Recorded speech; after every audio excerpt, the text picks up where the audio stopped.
kuhifadhi hadithi, riwaya, kujua isnadi, kujua thika ya wapokezi na kadhaa wa kadhaa. Hao ndio wakali.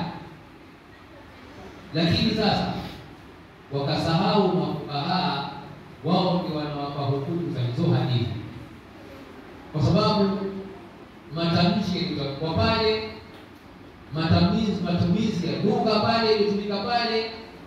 Zote hizi ni usomi mwingine ambao wakuelezea. Hapa Mtume akataza. Mtume akatazaje? Akataza ni haramu au akataza makruh au akataza mubah? Mtume ameamrisha lazima au ameamrisha mpendekezo sunna au ameamrisha lakini mubah? Sasa kujua hizi hukumu sasa ni mafukaha. Ndio maana kina Imam Ahmad na wengineo wakasema sisi tulikuwa tuna elimu, lakini wakaja ambao wakatufundisha sisi matumizi ya elimu ile. Tunaona mpaka leo mengi ambayo tunashindana nayo, ukichunguza wale wanaoshindana utawapata upande wa fikhi ndio matatizo,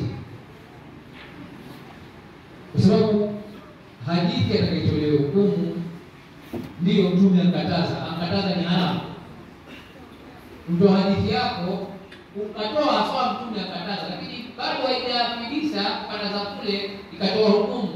Mpaka sasa kuna vitu viangaliwe sentensi, viangalie katazo lenyewe gani. Kwa kile si damu, kashangai ndio damu ziko ngapi? Kuna damu dua, kuna damu ambayo ni ya sababu, kuna damu ya nahia, kuna damu ya nafia. Yaani hiyo damu za damu kama nani? Kuna damu ya kiasi, kuna damu ya kiasri, kuna damu ya kiamataha. Kuna damu wewe tayari sema katazo. Sasa hii ni elimu sasa hii. Ujue nuni pale kuna shada, ile shada yake njia ukufudani pale.